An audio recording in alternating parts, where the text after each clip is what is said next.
amazing. He's amazing. He's amazing. He's amazing. Very cool. Okay, so I want to tell you about John Rampton, our guest today, because I'm so excited about him. But before he even comes on, I have to give a little quick funny story. I was with Ed Troxel, who's on our show right now, and we went to the Blab headquarters for an event. And the guy who greeted us at the door, he was wearing just a little T-shirt with a Twitter logo on it, and then some kind of, like Old Navy sweatshirt, zip up. So I didn't really think much about him. I thought, oh yeah, he must be an employee here. And so anyway, he was really engaging, funny, nice, and I liked him, but that's all I thought. And so anyway, we went up to the main event and we were mixing and mingling and networking. And John came up to me later and he said to me, so how can I help you? And I was like, well, you're, here he is. Hi.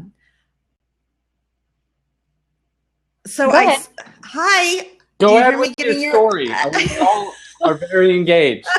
And so you came up to me and you said, so how can I help you? And I was like, well, I don't know. I have a number of issues with Blab. So I just pretty much figured you work there so you could answer those questions. And I was tired of having no sound and getting kicked off and freezing.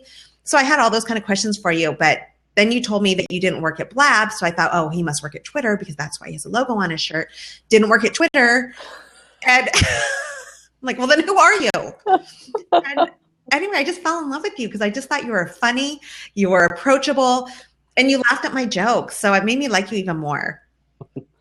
But okay, but I have to let me tell you more about him so you guys understand who this guy is. He's on my show. Yeah, he is best known as an entrepreneur and connector. John was recently named the number 3 on the top 50 online influencers in the world by Entrepreneur Magazine, as well as a blogging expert by Forbes. That's a big deal. Yeah. He was awarded the top 10 most influential PPC, pay-per-click experts in the world for the past 3 years. Who does that? Who has that happen? He currently advises several companies in the Bay Area, and he just wrote an article that apparently went viral about Snapchat, which he doesn't even know how to use. So, welcome to our show. Share all your secrets with us. Well, let me start with secret number 1. No, I'm just joking.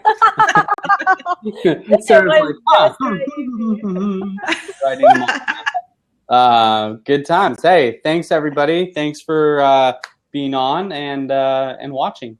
And thanks for the great introduction. It's great meeting you. John, we are so excited to have you on our show. This is amazing. So can you kind of start talking to us from the get-go? We want to know how you went from being this average guy to a multi-millionaire in what was it? 12 months. In just 12 months. Tell us, what happened and how did this happen? I mean, besides being amazing, which of course I'm very humble and amazing. No, I mean, really what it comes down to is I like building products and services that people want. And if you want to become well off, okay, that's great, but don't do it for that reason. Do it to really help people and build the products that people want. And that's truly what can make you a multimillionaire and make you, that in life is building things that people want and then charging for it and making money with it. So that's what I figured out at a very, very young age, is that if I build things that other people want, that I'll earn money that way. So when I was younger, I had a candy stand and I built it literally. I set up a table across the street from an elementary school and I sold all the candy that people wanted. And that made me great money. And then I ended up opening it up to other people. So one time I had 3 candy stands. You scaled. You scaled it. How old were you? I was 12. Awesome. I ended up selling my first business for $2,500 at 14. What was it? It was a candy stand. I sold it I rented a garage across the street. And the guy was like, oh yeah, my kid's 13 years old. I'd like to buy this. So his dad bought it from me. And it made probably $300, $400 profit a month. Wow. Wow. I mean, it did but again, it's just building like candy. Oh yeah, candy's great, but candy is what those people wanted. So if you want to find a way to make money in this world, it's building things that people want. And then giving them the access to it. And then giving them access to it. So I mean, everybody's like, "Oh my word, you've made $1 million."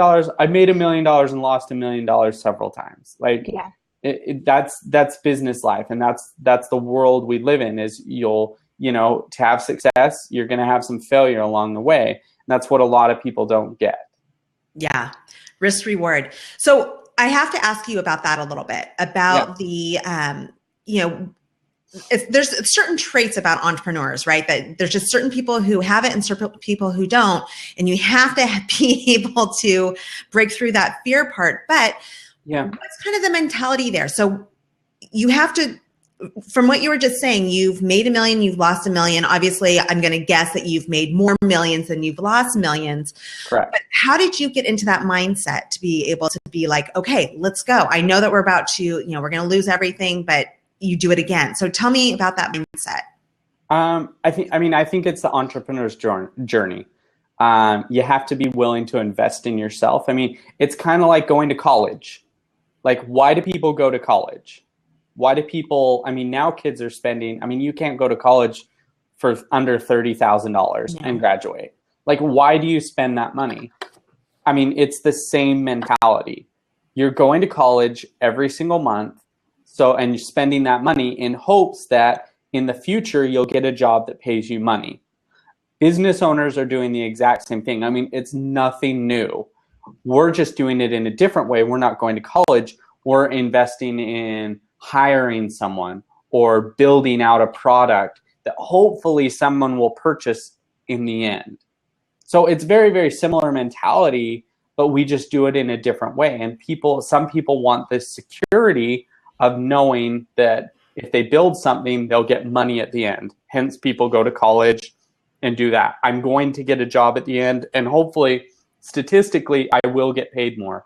Business owners are a little more risk averse, risk prone, I guess. But they're willing to risk it all with the hopes of this could potentially lead to a lot more money than if I took that safe, secure job.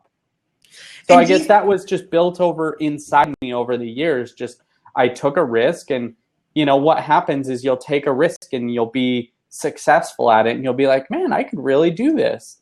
And then you'll start having more success, and then you'll be slapped down. You'll totally get the axe, and you'll lose everything, and then you'll build it back up, and you just start. It's built in different people, I believe. So other than being not averse, but you're okay with risk. Yeah. What do you see other core traits in successful entrepreneurs? I always say, part of my success is that failure isn't an option. Mm-hmm. Like I look at my life and if I fail, I have no one to turn to. So I think that is another huge driving force behind myself and many others. I'm not saying that's if you take a risk and you're not successful, or this, if you have a rich family or this, but I don't have any other options. I don't have, if I lose all my money and I don't succeed, my family's on the street. I don't have family to move in with. I don't have this, my family relies on me. Yeah. So I think that's a huge driving factor behind myself. There's no one trait. I'm an entrepreneur, saying, oh, here are the steps that you're an entrepreneur. I wrote an article for Entrepreneur magazine. It's been read over 20 million times by, millions and millions of readers. What does it take to be an entrepreneur? And I put together 50 signs, and people in the comments are like, oh my word, 3 of these describe me and 50 of them don't. And I'm like, there's no one trait that describes an entrepreneur. For me, an entrepreneur is I have my life and I want something better. An entrepreneur can be a stay-at-home mom that wants to have a kid. And that's her entrepreneur adventure.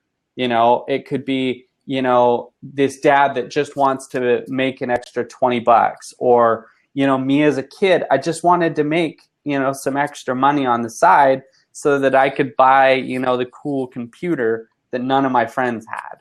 Yeah. Right. That's actually one of my favorite quotes. I love that quote. Failure is not an option. You know, quitting is not an option. And I can relate to you in a little way, because I don't really have anybody to rely on myself for the business that I've built. And so when it's all on the line and it comes down to you, you make things happen. You do what it takes to make it happen. And there's no other excuse except we have to make this happen. Yeah.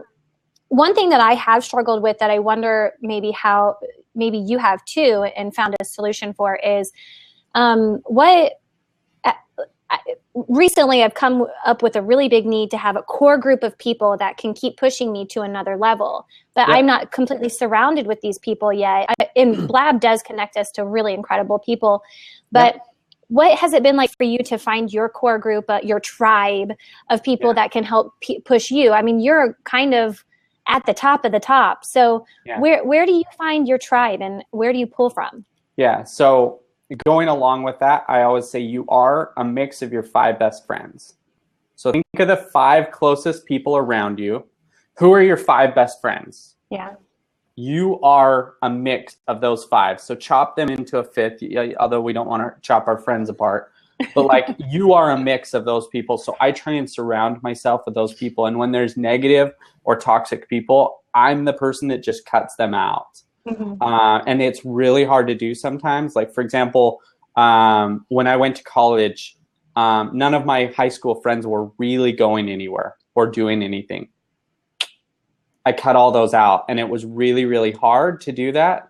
But like I started networking and putting around myself around positive people that build me up and, you know, and really, really help me out. So I'm always networking. I'm always at conferences. I'm always doing this and that and writing and talking about and blabbing with and, you know, really networking with those people. And they change over time. Those people have really, really changed. You know, I've been fortunate enough to network my way into some of the best relationships in the world. I've found that the best way I have networked and gotten some of my best friends has been giving away free advice or putting in free time or giving of myself. For example, anytime I meet someone, I typically ask them, what can I do for them? Not, hey, what do you do? It's, hey, what can I do for you?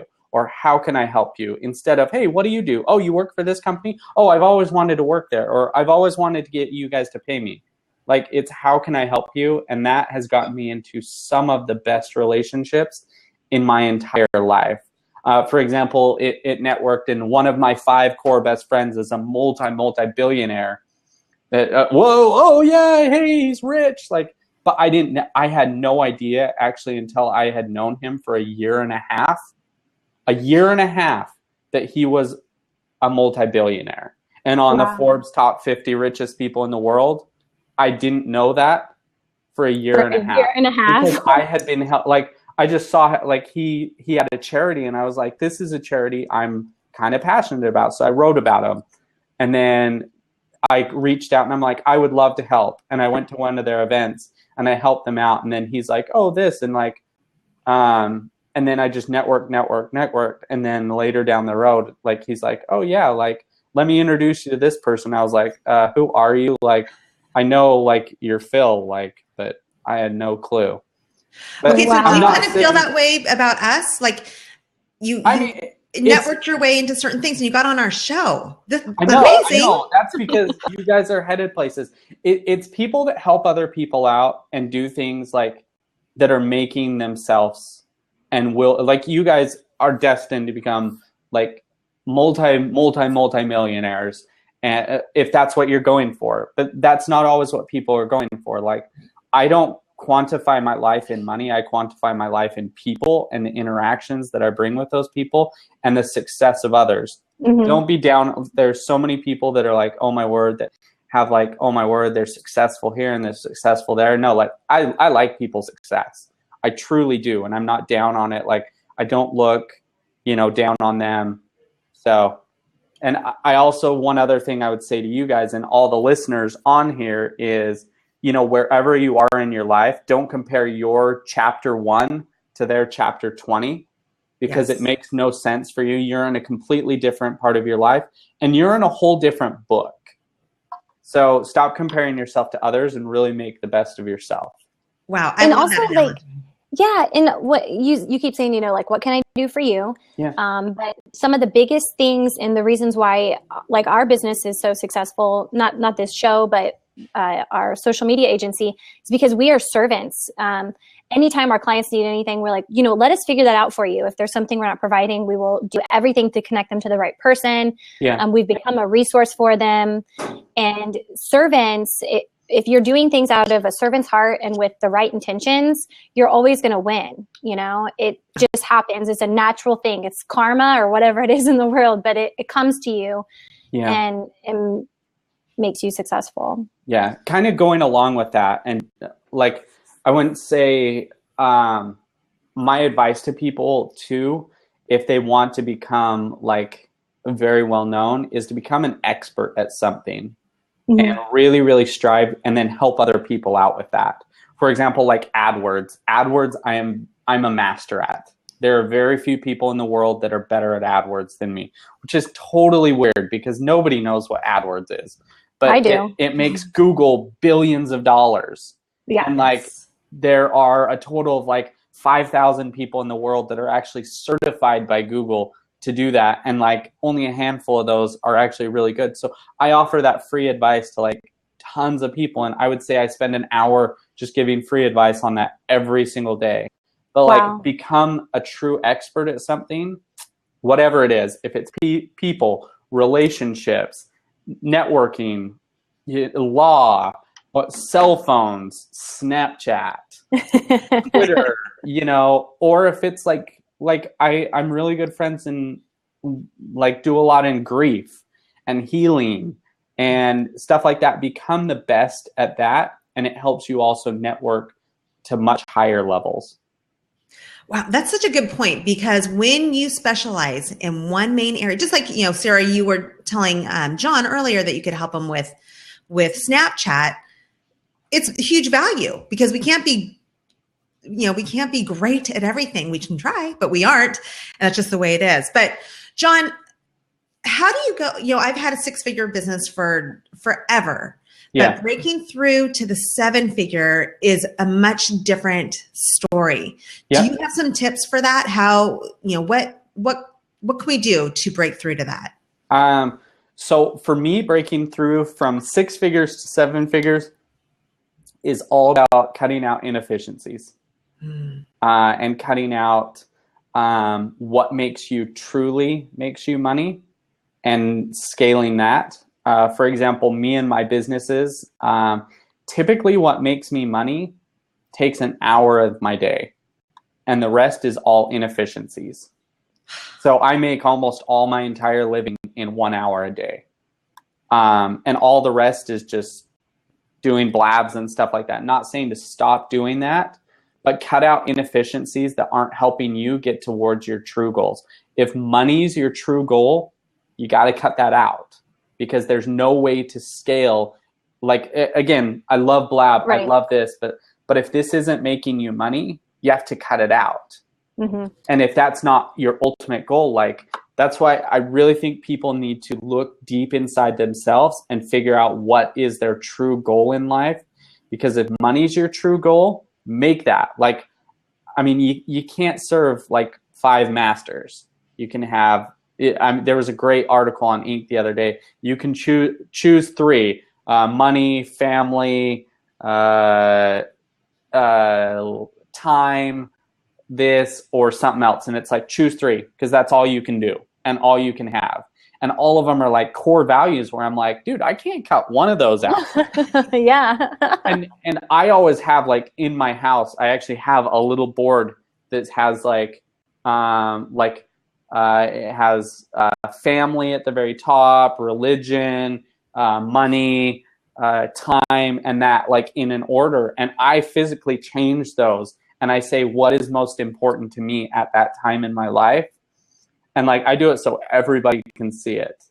And at times, like, certain ones will change. Like, I'm like, I kind of want money more than religion right now. Like, that's kind of sad to say, but that's more important to me. And then other times it's like, oh, my family, like, they're number one, but they're not taking number one. So should I switch it? Like, it doesn't matter like where you're at. Like, if your time's more important than your family, or God or religion is more important than whatever it is in your life. Like, you just need to be honest with yourself and figure out what's more important to your life, and then delegate time. You find, and it's time not that you're, yeah, it's not that you're saying, it's not that you're saying everything, like, that it's not important. You're just saying this is going to take precedence for some time over this. These are all the important things that are and I'm still going to make time for, but this one is seemingly going to take more time and more energy. More time and more energy. So for example, for me, I've determined that networking and helping people out is more important than making more money for me. Now, obviously, it's going to lead to more money eventually, but it might not.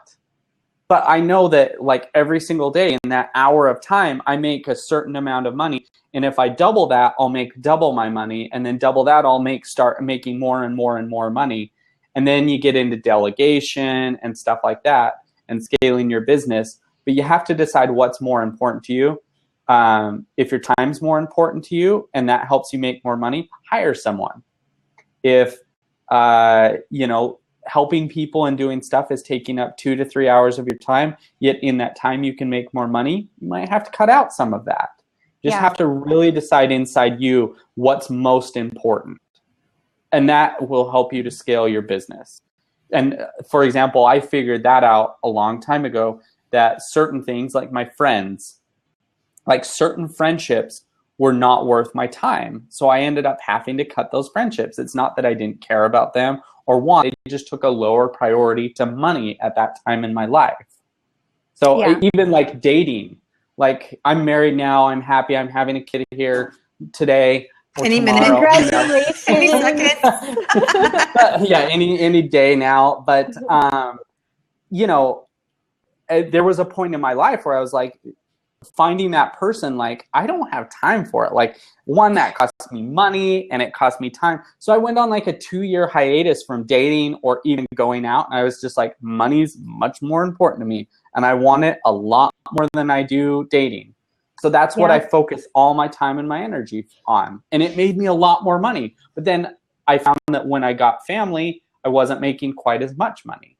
And again, if you have a business and stuff like that, like it'll grow, and that's not always the case, but that's what I found, especially for freelancers and small business owners, is they have to put in the time to get more money. I once had hashtag Ayn Rand. I once had a man tell me that I couldn't have my business successful and a family, that I was going to have to pick. And I was like, you're kidding, right? I started this business so I could be home more and make my schedule so I could be with my family. So it's really interesting. I'm sure you don't necessarily think that, but oh no, not at all. I think what his point was to balance, to find that balance, and it's hard to balance. I think some people are kind of assholes when it comes to that, because they're like, you can only have one. And I'm not saying you can only have one. I'm just saying certain things will take more precedence over others. For example, women out there who have families and men who have families, like, can they make more if they don't have that? Right. I believe they can. But does that mean I'm going to give that up in my life? No. Does that mean I won't be successful? Completely not. Right. You can have success. I know one person down here was like, oh, hire a V. That's been a game changer. VA. Like, completely. That's, again, like you're giving up a little bit of money for a little bit more time, which potentially could lead you to more money. Yeah, exactly. And more time with other things. So you have to decide where things are important in your life. Right. So what do you think, like, advertising wise, like, you're good at AdWords, I understand, but what do you do in your business that, like, serves you the best ROI right now? Like, do you have a strategy that you use to... Yeah. Okay, what's that look like? I produce a lot of content. Content is something that I produce a lot, and it drives a lot of results to me. One, people like ingesting content. Like, they like downloading it to themselves. They like reading it, consuming it. Next, I blog and I write for many high-profile sites. And the more I blog and write, the more people are going to become part of my tribe. The more people are part of my tribe, the more they'll sign up for my products and services and trust me. And once a person trusts you and truly believes in what you're doing, they'll come back and they'll purchase literally anything you put in front of them. The know, like, trust. Yeah. Yeah. Okay. So I have to ask you with, so you've gotten into some heavy, you just mentioned some heavy hitter magazines. Correct. How did you get your first one? How did you win that first Forbes account or the first? So the first one, the first place I ever wrote for was my own blog. That was the one I landed. And that was me putting in the time and sweat to do it. That was probably like 8 or 9 years ago. And I blogged on there 2 to 3 times a day, every single day for like 9 months. I didn't make $1. And I met a guy called Zach Johnson, and he was like, dude, here's what you need to do to make some money. And I started making money. After 4 months, my blog was making like $2,500 a month.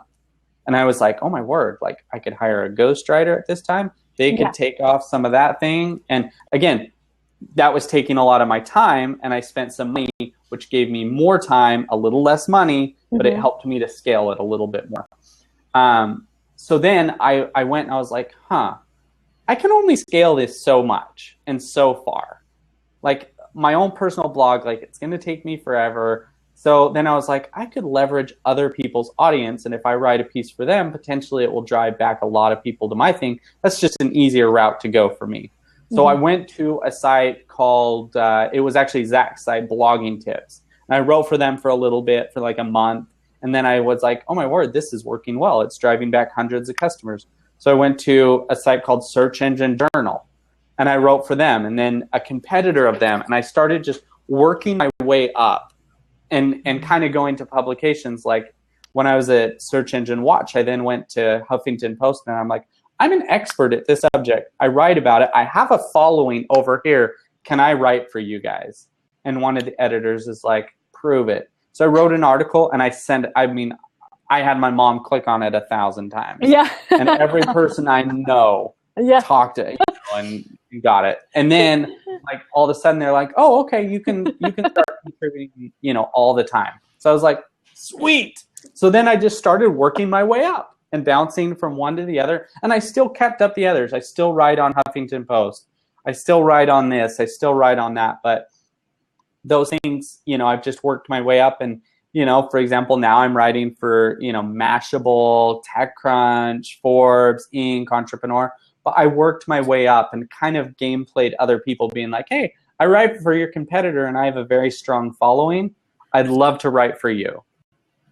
Nice. So that's how I got on those. Yeah. Totally makes sense. And then along the way, I networked with people who write at different publications or do this. And I was able to, one, help them out because I'm all about the helper mentality. And then once I help them out, I find lots of people are like, oh my word, that person writes for there. I've helped them out like 2 or 3 times. I wonder if I could ask them, since they're part of my tribe, if they'd introduce me to their editor. All of a sudden, bam, I'm writing for this. I'm writing for that. So, awesome. There you go. That's how. I love to hear that. That's what happens is like some people think that like there's like a magic way to like start without the grind. I was fulfilling social media campaigns on my own like all night long, and I was building ads and creating graphics and emails and doing it all before I had my team to do it for me, And so you've got to grind and you got to know, and it's even really kind of important to keep doing the grind every now and again so that you can still know like what's happening, what problems are going on with the platforms, right? So having a pulse on it. Yeah. Yeah, exactly. Yeah. John Boitnott commented, John's an amateur networker. Thank you, John. I truly believe, networking is a huge part of it too, is one, I'm a pretty good stalker online as well. So part of me networking my way is finding the exact right person to find and finding them, talking with them at conferences. If you guys want to write for a publication, all the listeners want to write for a publication like Forbes or Entrepreneur or Inc. or TechCrunch, like typically it's really good to know somebody and them be part of your tribe. So if you've helped them out or you've networked with them at a conference, it helps out. For example, Forbes. I had met the editor of Forbes 3 times before I got in as an editor, like as a writer for Forbes. I'd met him at 3 different conferences all across the world. I met him in San Francisco, I met him in New York, and I met him in like Austin. Like 3 separate locations all across the world. And then when I reached out to him, I found a party that they were having. I went and I was like, dude, I would love to write for you. I'm writing for your competitor. I have a huge following. Like, you can see that my posts are being read. Like, I'm getting shares. Like, people really want what I'm consuming because I built up my tribe over time. Mm-hmm. And that helped me out a lot to, convince them that this is part of my tribe, and really helped me out. What are you doing to like keep your tribe together? Like, how do you get them to follow you on other places? How do you unite them?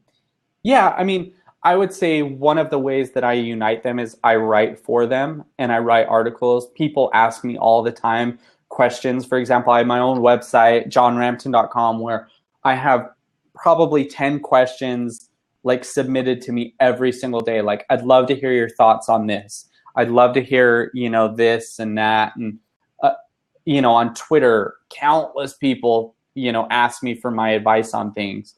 And like on this, like you guys are like, hey, I'd love to learn how you got on here. I've written articles on that before because people have asked me about it.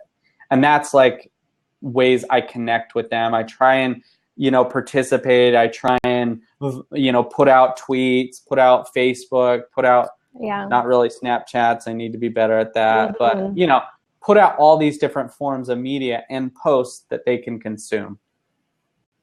Love it.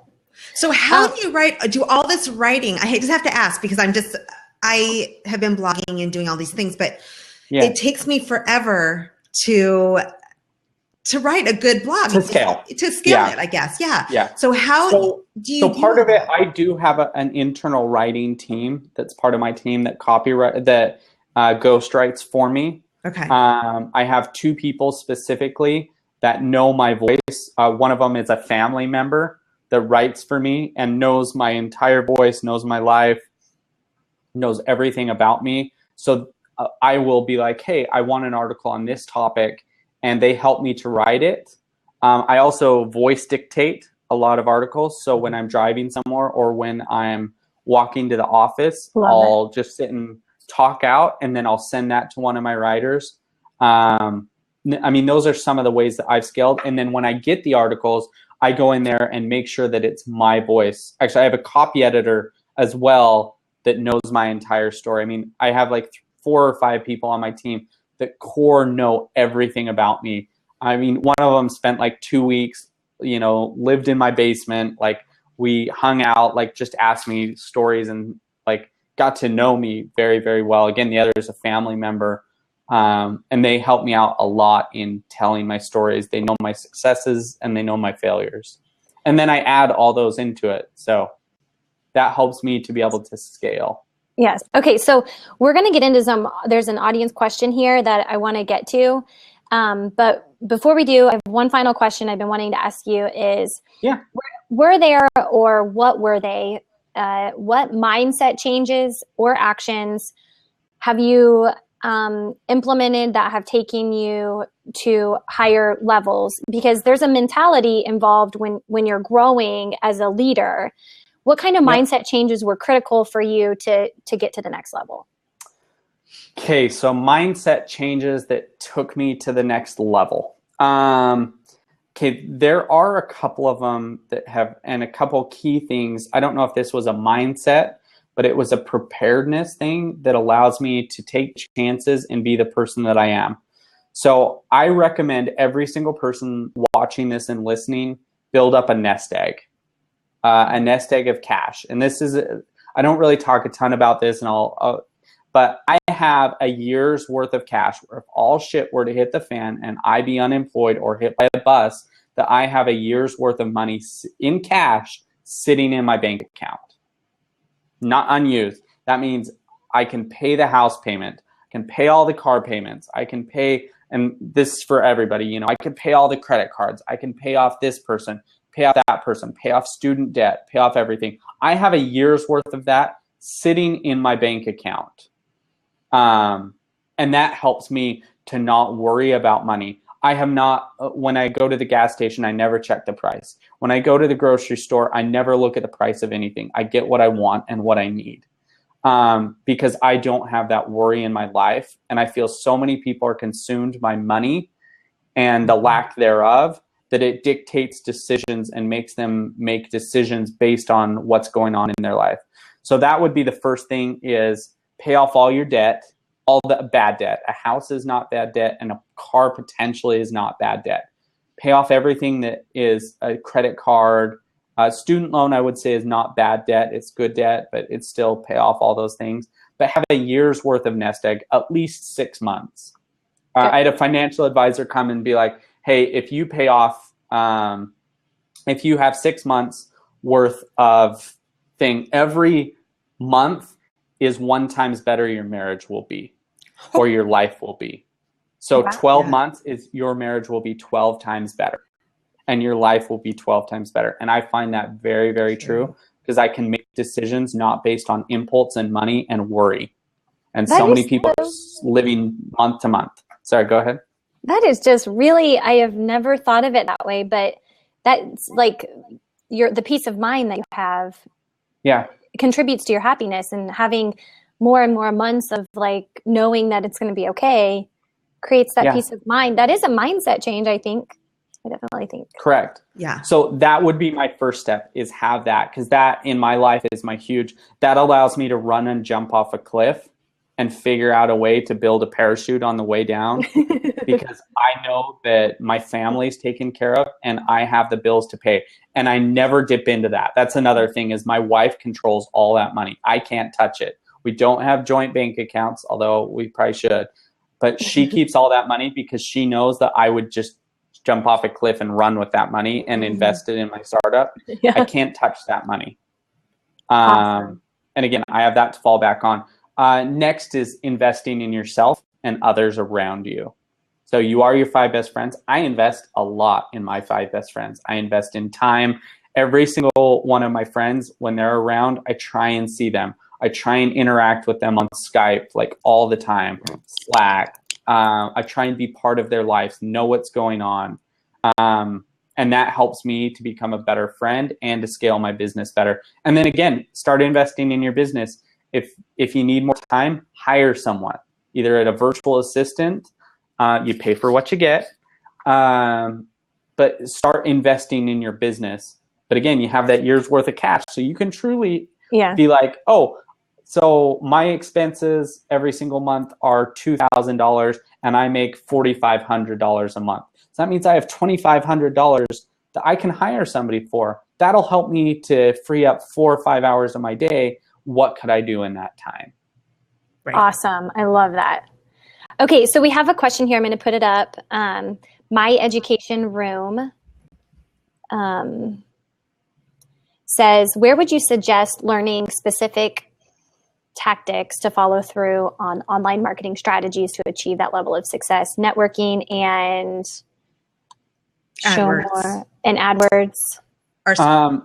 I mean, if you're specifically looking for marketing, there's a couple really good sites. Search Engine Journal obviously was one of them. Moz is another one. I really like Search Metrics.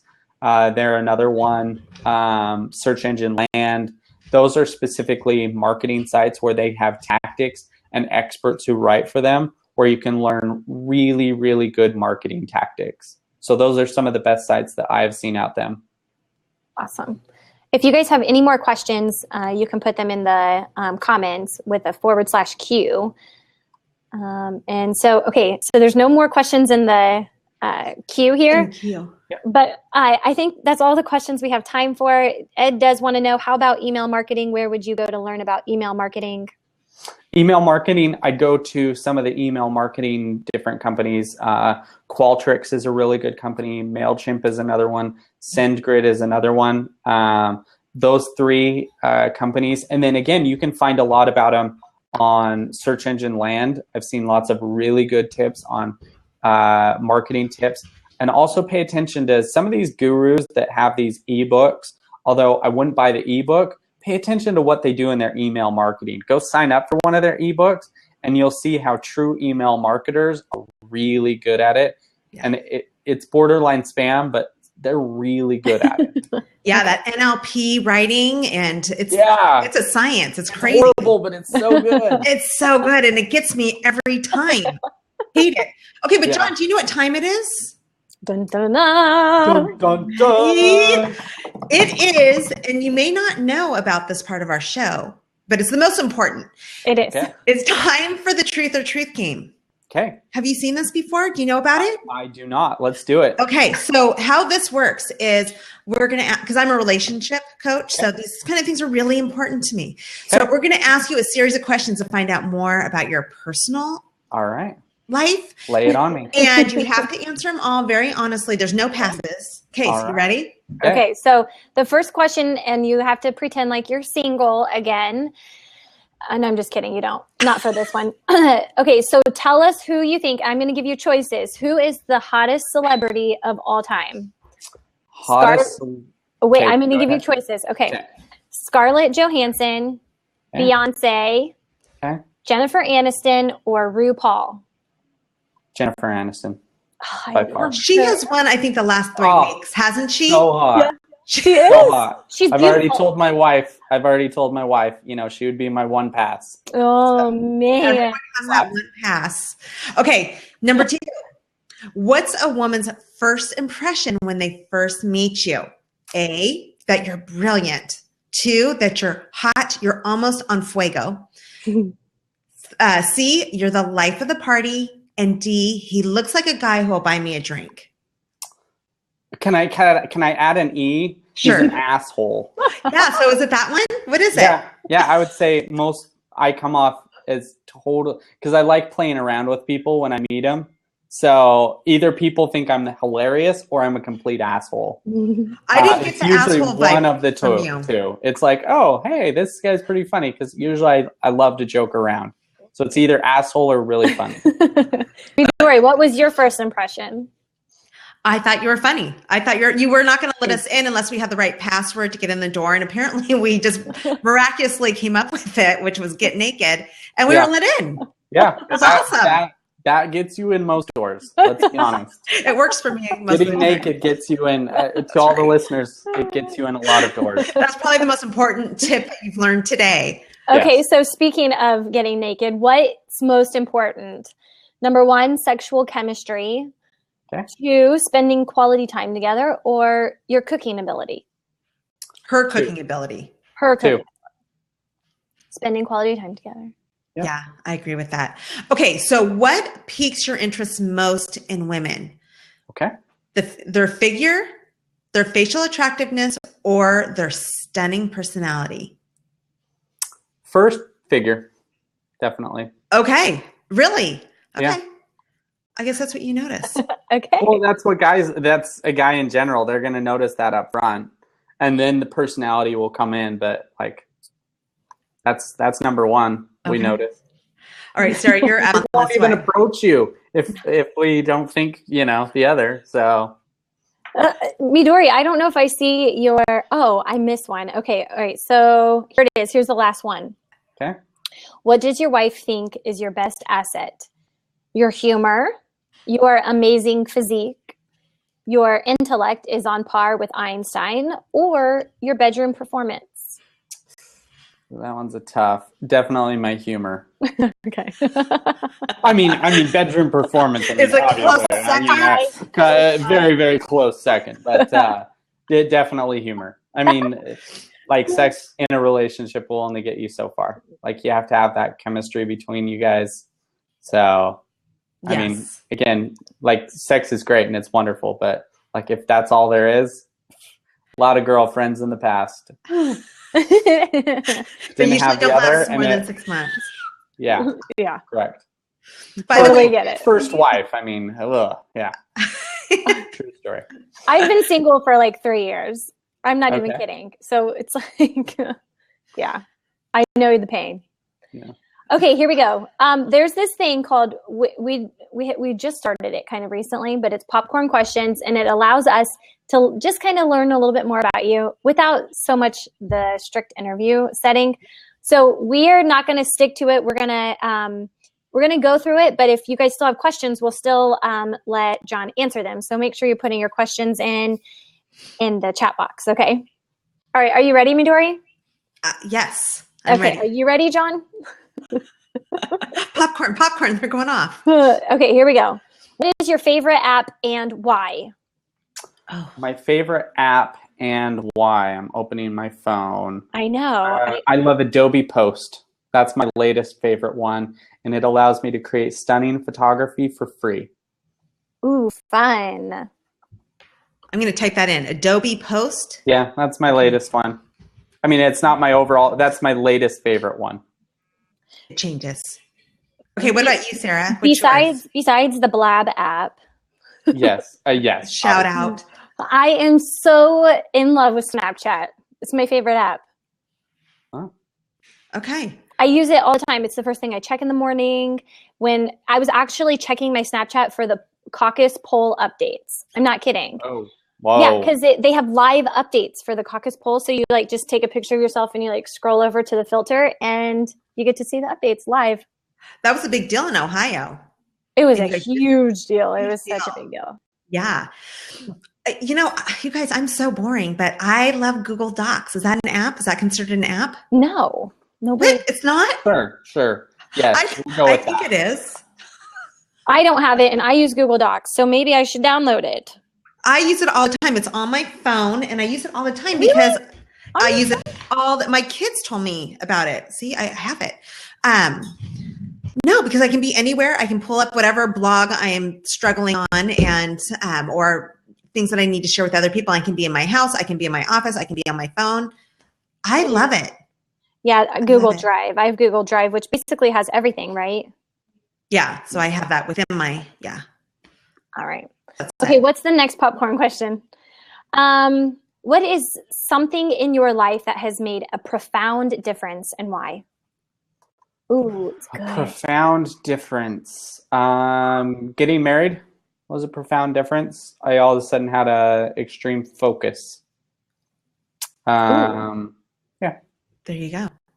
Midori, what about you? Oh my God, that's such a big question. Dr. Corey wants to come on, by the way, but that's such a big question. I would say most recently, the biggest change has been I have a son who went off to college. I have another one who's a junior in high school. So I'm at the other end of where you are, actually both of you. And so I've had a business for 25 years. I've been self-employed. So all of a sudden I have more time. I have freedom and I can think straight because I'm not worried about getting kids here, there, and everywhere. And it's crazy being a mom, but it's changed. And so now I see things just scaling and just, I don't know, things are changing really rapidly and it's my time now. And so that's what I'm seeing. I'm looking forward to that time because I'm exhausted. Gosh, I have had so many instances in my life that have made such a profound difference. But probably the biggest one was when I was 9 years old and I was adopted. That changed my world. So that's probably the biggest thing, was just actually having another second chance at life. Yeah. You know? You can't be that old. Okay. What's the next one? All right. Next one. Okay. The last popcorn question. What book are you currently reading? What is the most interesting part about it? Okay. So current book that I'm reading, I'm pulling up my books. So can't even think. I'm reading The School of Greatness School of Greatness by Lewis Howes. Yeah. How is it? Yeah, it's a great book so far. I'm probably an hour into it. And you know it's great. The funny thing about Lewis Howes is he doesn't read books. I was listening to his interview and he's like, I don't read books, but yet he writes one. Yeah. Yeah, well, because you can put it on audio. True. Yeah. And you can have the audiobook. Yeah, I'm an audiobook. I don't read books ever. I listen to them. But, here are some of the ones I have in my queue for everyone to know. Elon Musk, 6 months to six figures. I finished Lean In about 3 weeks ago. That was a great one. The Everything. What was it? Lean In. Lean In by Lean In. What's her name? Sheryl Sandberg. Yeah. It's a great book. I highly recommend it for men and women. It's geared more towards women, but it's great for men. And I mean, I think it's very applicable to everyone out there.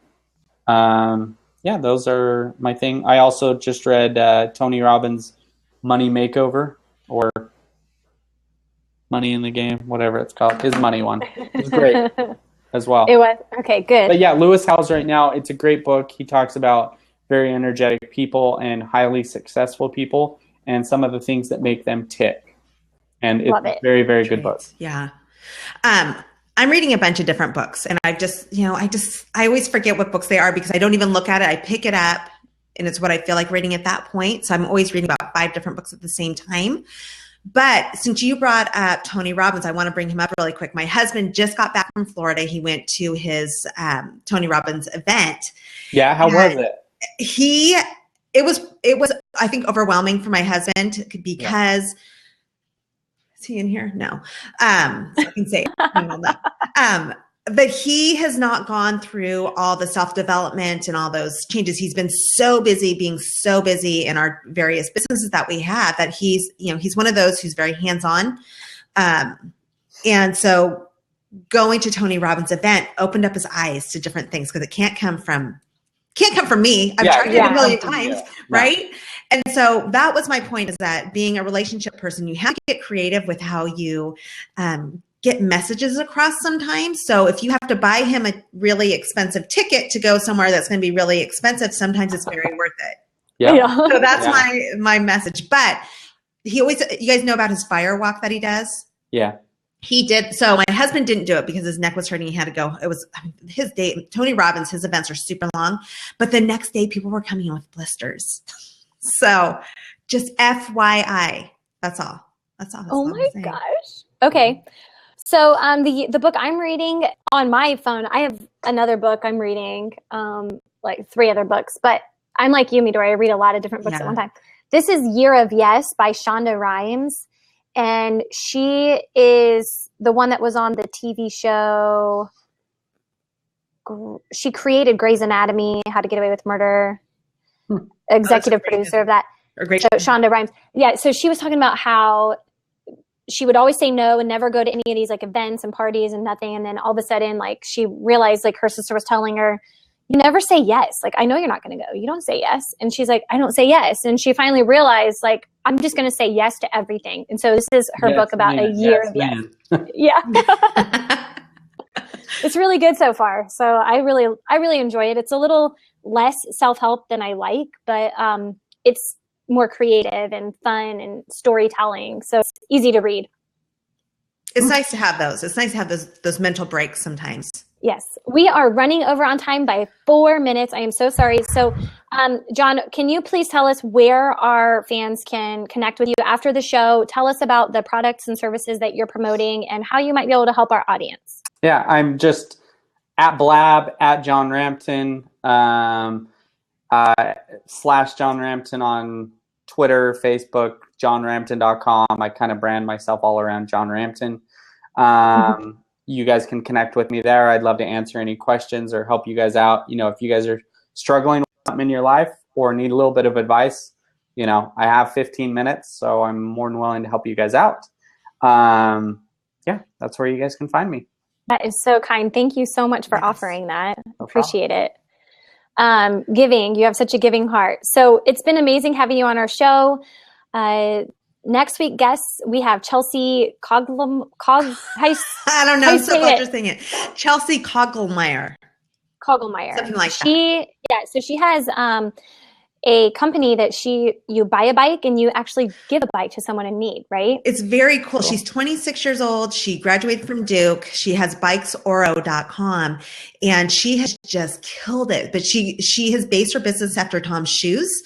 And so and she's different in that she does very simple bikes. So, you know, most bike stores, you go in there and you can buy the Mac Daddy. And so hers is very simple for someone who just wants a bike.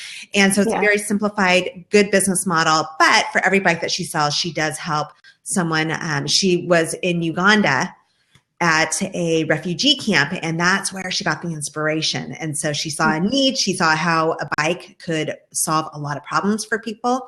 And so that's what she did.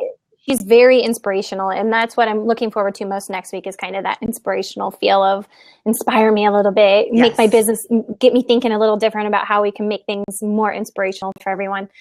So I am Sarah Moore. My team of social media experts seek to help your brand and voice shine online.